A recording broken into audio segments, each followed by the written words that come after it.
Hello दोस्तों, welcome back हमारे YouTube channel में। आज हम शुरू करने वाले हैं क्लास 11th वालों के लिए अकाउंटेंसी। आपकी क्लासेस शुरू हो चुकी, क्लास 11th में आप आ चुके हो सर। 10th का रिजल्ट आपका आ गया। अब आपकी अकाउंटिंग हम शुरू करने वाले हैं। जिसने कॉमर्स स्ट्रीम ली है उसको अकाउंट सब्जेक्ट पढ़ना होता है क्लास 11th में। ये बिल्कुल नया नया है, तो बेसिक कंसेप्ट और टर्मिनोलॉजी से हम चैप्टर की शुरुआत करेंगे भैया। इस वीडियो को पूरा देखना, आपको सबको समझ में आ सकता है, ठीक है भैया। तो अकाउंट्स में हम क्या सीखते हैं, देखो अकाउंट्स होता है बिजनेस का हिसाब किताब करने के लिए। हम लोग बिजनेस जो करोगे ना, आप लोग बन सकते हो अकाउंटेंट वगैरह जो होते हैं, उस सब की आपको नॉलेज मिलेगी। जो बिजनेस का हिसाब किताब रखने वाले लोग को कहा जाता है अकाउंटेंट। तो उसमें बहुत से टर्म हैं, उसका मतलब इस चैप्टर अकाउंट्स में समझाया जाता है। तो क्योंकि ये आपके लिए बिल्कुल नया नया है, तो बेसिक कंसेप्ट से अकाउंटिंग टर्मिनोलॉजी आपको समझनी होगी, और इस वीडियो में आपकी मदद करना चाहता हूँ उसे समझा के। तो सर जी, पहला जो टर्म है उसका नाम रखा है इवेंट। तो इवेंट सर एक ऐसा ट्रांजैक्शन है विच bring change in the financial position of any entity. मतलब क्या है, इवेंट का मतलब होता है कुछ होना, हैपनिंग और ऑकरेंस सिंपल मतलब में। तो बिजनेस में भी इसका यही मतलब है सर कि इवेंट है और अकरिंग एज ए रिजल्ट, इसको कहते हैं इवेंट। ये बहुत इंपॉर्टेंट टर्म नहीं, बस दिया हुआ है।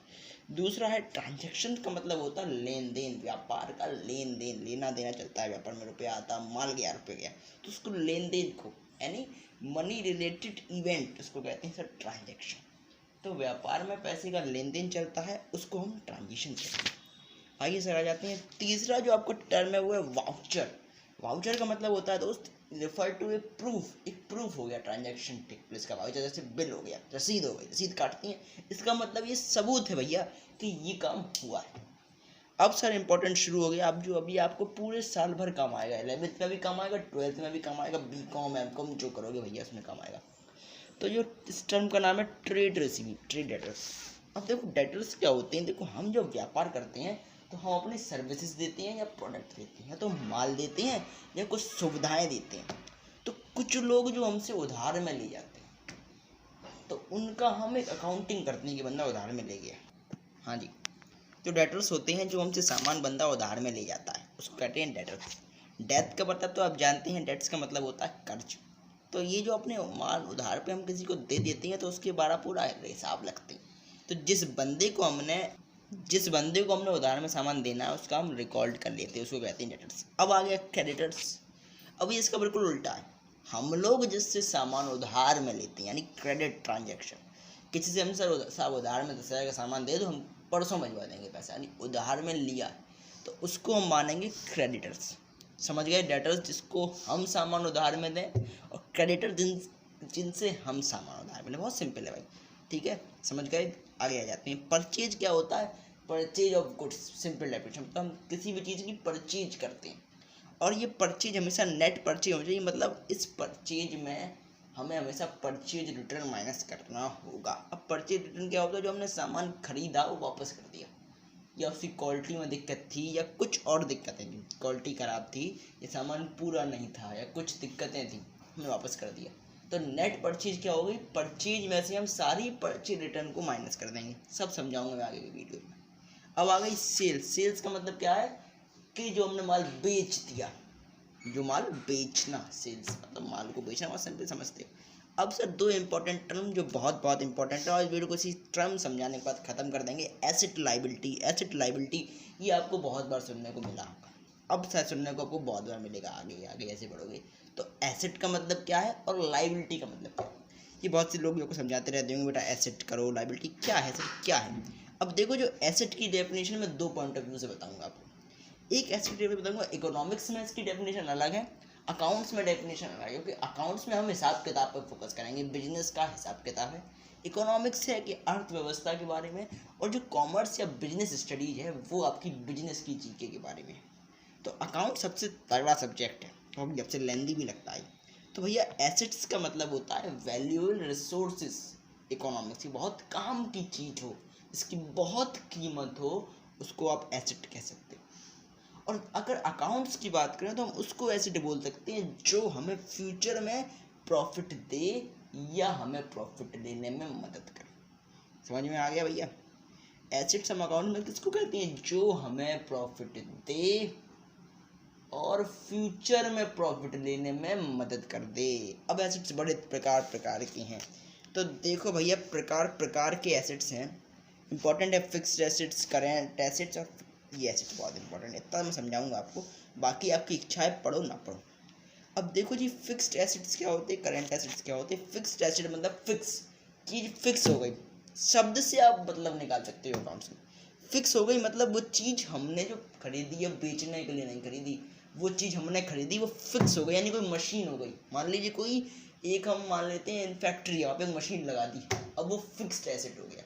यानी एक बार जो एसेट लिया वो फिक्स हो गया, यानी वो बेचने के पर्पज से नहीं लिया, क्योंकि हम जो किसी चीज़ को बेचते हैं वो भी एक एसेट है, क्योंकि बहुत वैल्यूएबल चीज़ है भैया।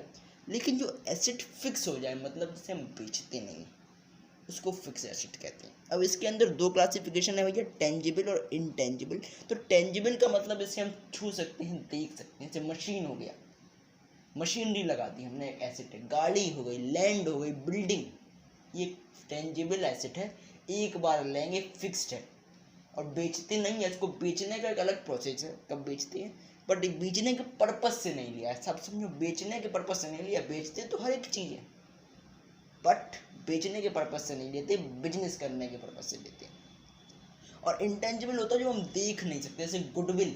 गुडविल का मतलब होता है फर्म की इज्जत।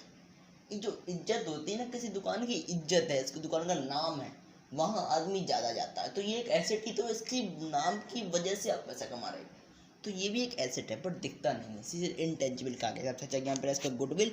पेटेंट है, ट्रेडमार्क एक सिंबल है, सिंबल देख के आपको याद आ गया कि वो चीज़ लेनी, मैगी का सिंबल देखा भागे भागे गए, तो ये एक सिंबल है, वो भी आपका एक एसेट है, पर वो दिखता नहीं है सिंबल, कोई सिंबल नाम का आदमी नहीं। दूसरा है भैया करेंट एसेट्स। क्या है, वो करेंट का अकाउंट से मतलब होता है एक साल के अंदर, करेंट का मतलब होता है अकाउंट्स में एक साल के अंदर, यानी जो एसेट्स जो हम जल्दी कैश में कन्वर्ट करते हैं। यानी एग्जांपल देखो, क्या कहते रखे, बिल रिसीव, यानी जो मैं बिल रिसीव क्या होता है, मैं पैसा लोगों से लेना होता है। बैंक बैलेंस हो गया, क्लोजिंग स्टॉक यानी जो बचा हुआ माल, साल के अंत में, साल शुरू होता है अप्रैल से 31 मार्च तक, ये होता है फाइनेंशियल ईयर, इसकी अकाउंटिंग होती है। अप्रैल से 31 मार्च की अकाउंटिंग होती है भाई। तो ये हो गया करंट एसेट्स। अब जो अगली टर्म में आज का वो है लाइबिलिटीज। लाइबिलिटीज ये लास्ट टॉपिक आज हम पढ़ाने वाले हैं, कल वीडियो फिर आएगा, चिंता मत करना। लाइबिलिटी का मतलब होता है सर रिस्पॉन्सिबिलिटी टू पे, बहुत सिंपल बात है, हम जो भी चीज़ लेते हैं हमारा दायित्व बनता है उसको वापस करने का, उसको हम लाइबिलिटी कह देते हैं। अब लाइबिलिटी बहुत भिन्न भिन्न प्रकार की लाइबिलिटी देखते हैं, भिन्न भिन्न प्रकार की। एक तो इंटरनल लाइबिलिटी, एक्सटर्नल लाइबिलिटी क्या हो गई। इंटरनल मतलब जो व्यापार के अंदर की लाइबिलिटी है, आपको एम्प्लॉयज़ को सैलरी देनी है, किसी को कमीशन देना है, जो व्यापार के अंदर की चीज़ें हैं, क्रेडिटर्स को अपना पेमेंट निकालना है, तो जो अंदर की लाइबिलिटी। बाहर की लाइबिलिटी क्या है, जो बाहरी लोगों को है, जैसे कि क्रेडिटर्स हो गया, बैंक ओवरड्राफ्ट, बिल्स पेबल, ये सब। अंदर की लाइबिलिटीज एक ही होती है, कैपिटल और बिजनेस। ये कंसेप्ट है, मैं आपको अगले चैप्टर में बताऊंगा। एक कंसेप्ट है इंटरनल लाइबिलिटी, मतलब बिजनेस और बिजनेसमैन के एक अंदर एक लाइबिलिटी एग्जिस्ट करती है, उसको हम इंटरनल लाइबिलिटी कहते हैं। एक्सटर्नल लाइबिलिटी जो बाहर के लोगों पे, बाहर के लोगों की तरफ जो हमारी लाइबिलिटी है उसको हम कह देते हैं external liability. Internal liability exist करती है बिजनेस और बिजनेसमैन के लिए। इसका एक कॉन्सेप्ट है business entity concept, chapter number 3 में हम डिस्कस करेंगे, यानी इसके अगले चैप्टर में एक आध दिन बाद। फिर सर लास्ट टॉपिक है लॉन्ग टर्म और करेंट लाइबिलिटी। करेंट लाइबिलिटी जो हमें एक साल के अंदर पूरी करनी है, और नॉन करेंट जो एक साल से ज़्यादा पूरी करनी, बहुत सिंपल।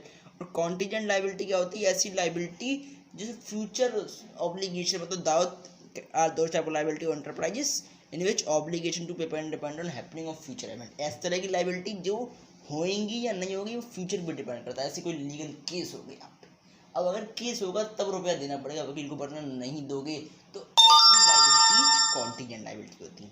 तो भैया आज का अकाउंटिंग टर्मिनोलॉजी आधी पढ़ा दी, कल आधी पढ़ा देंगे, जब तक खत्म कर देंगे। ये क्लास 11th वालों के लिए, और कोई भी अकाउंट समझने से पहले सब कुछ समझ सकता है। धन्यवाद।